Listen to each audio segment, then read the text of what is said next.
नमस्कार दोस्तों, आपका स्वागत है आपके अपने स्टार ड्यूटी यूट्यूब चैनल में। आज मैं आपके लिए जनरल साइंस के टॉप 40 क्वेश्चंस लेकर आया हूं, जो अक्सर एग्ज़ाम में कई बार पूछे जाते हैं। तो चलिए वीडियो स्टार्ट करते हैं। वीडियो अच्छी लगे तो वीडियो को एक लाइक और चैनल को सब्सक्राइब ज़रूर करें। तो आज का हमारा पहला क्वेश्चन है, चंद्रमा पर वायुमंडल न होने का कारण है। चंद्रमा पर वायुमंडल न होने का कारण है पलायन वेग। तो इसका राइट आंसर होगा पलायन वेग। चलिए वीडियो।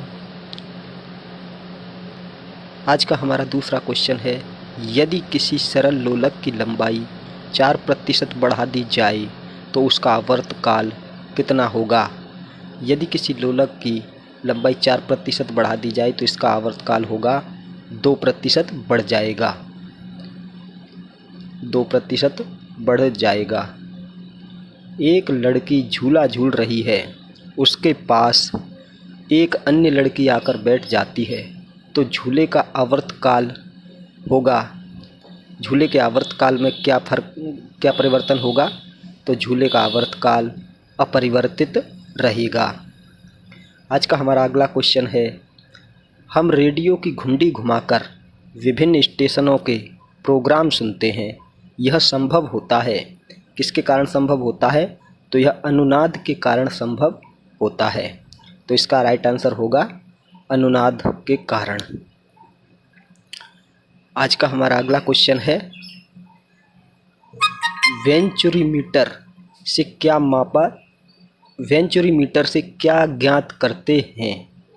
वेंचुरीमीटर से क्या ज्ञात करते हैं।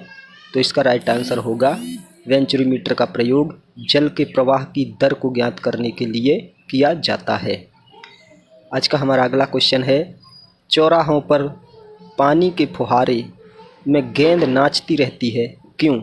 इसका कारण क्या है। तो पानी का वेग अधिक होने से दाब घट जाता है। पानी का वेग अधिक होने से दाब घट जाता है।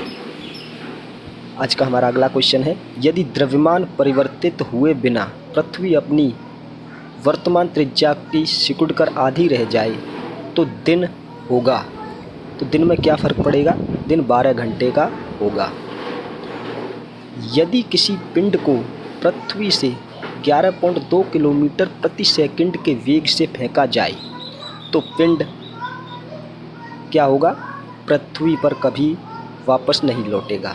इसका राइट आंसर है पृथ्वी पर कभी वापस नहीं लौटेगा। क्वेश्चन नंबर 9 है, उपग्रह में समय ज्ञात करने के लिए अंतरिक्ष यात्री को क्या प्रयोग करना चाहिए। उपग्रहों पर समय ज्ञात करने के लिए अंतरिक्ष यात्री को स्प्रिंग घड़ी का प्रयोग करना चाहिए। कौन सी घड़ी का। स्प्रिंग घड़ी का। यदि पृथ्वी की त्रिज्या 1% कम हो जाए किंतु द्रव्यमान वही रहे तो पृथ्वी तल का गुरुत्वीय त्वरण होगा तो 2% घट जाएगा। पृथ्वी तल का गुरुत्वीय त्वरण 2% घट जाएगा। दाब का मात्रक है। दाब का मात्रक क्या होता है। दाब का मात्रक होता है पास्कल। खाना पकाने का बर्तन होना चाहिए। खाना पकाने का बर्तन उच्च विशिष्ट ऊष्मा का निम्न चालकता का होना चाहिए। खाना पकाने का बर्तन उच्च विशिष्ट ऊष्मा और निम्न चालकता का होना चाहिए। झरने में जब जल ऊंचाई से गिरता है तो उसका ताप बढ़ जाता है। झरने में जब जल ऊंचाई से गिरता है तो ताप बढ़ जाता है। आज का हमारा अगला क्वेश्चन है, केल्विन तापमापी में बर्फ का गलनांक होता है। केल्विन तापमापी में बर्फ का गलनांक कितना होता है। 0 degree kelvin. Question number 15, botany शब्द की उत्पत्ति किस भाषा के शब्द से हुई है। बॉटनी शब्द की उत्पत्ति हुई है ग्रीक भाषा के शब्द से। क्यूरी किसकी इकाई का नाम है। क्यूरी है रेडियो एक्टिव धर्मिता की इकाई। किस रंग की तरंग दैर्घ्य सबसे कम होती है। तो बैंगनी रंग की तरंग दैर्घ्य सबसे कम होती है। कमरे में रखे रेफ्रिजरेटर का दरवाज़ा खोल दिया जाए तो कमरे का ताप बढ़ जाएगा। कमरे में रखे रेफ्रिजरेटर का दरवाज़ा खोलने से कमरे का ताप बढ़ जाता है।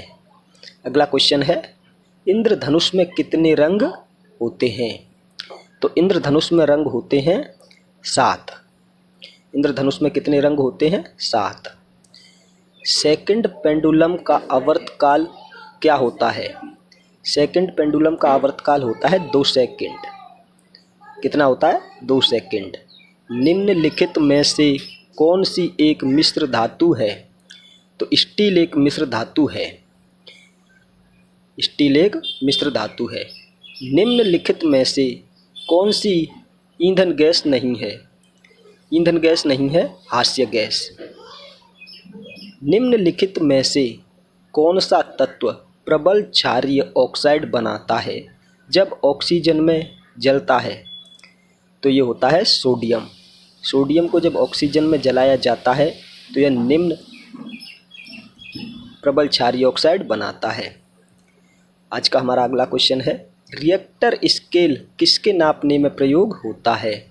तो रिएक्टर स्केल का प्रयोग भूकंप की तीव्रता को मापने में किया जाता है। डायनामाइट के आविष्कारक निम्नलिखित में से कौन है? तो वो है अल्फ्रेड नोबेल।